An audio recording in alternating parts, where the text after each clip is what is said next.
काहे दोसरा के बात में तू आवतारू मान जा लेके बेलहना तू रोज धमकावतारू काहे दोसरा के बात में तू आवतारू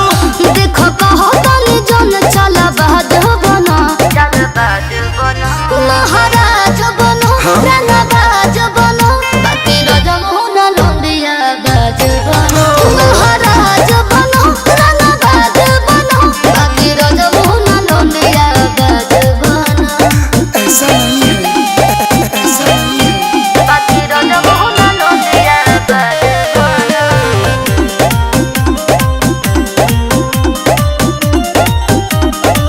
हम रोशन करे के तो डुबाइले बड़ा या गांव भर में नाम हंसवाइले बड़ा कि का बोल रही हो मत भइल दिनों पर दिन जब सकी बारू हो चलो ना ऐसन मिलल बानी पति बड़ी लाकी बारू हो तब खूबे उड़ो समान में हो बाज बनो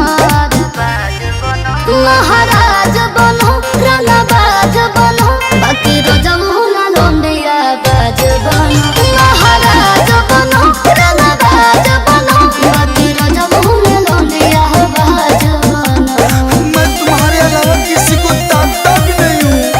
ताकता भी नहीं हूँ ताकता भी नहीं हूँ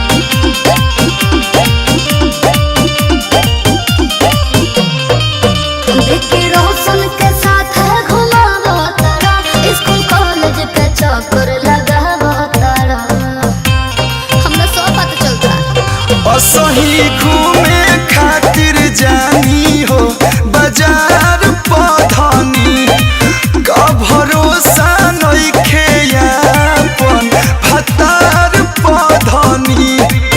सुना गाँव घर खाते सरताज बनो महाराज बनो रंगबाज बनो बाकी रजमुना लोंडिया बाज बनो महाराज बनो रंगबाज बनो बाकी रजमुना लोंडिया बाज बनो ट्रस्ट करा हम भ्रष्ट नहीं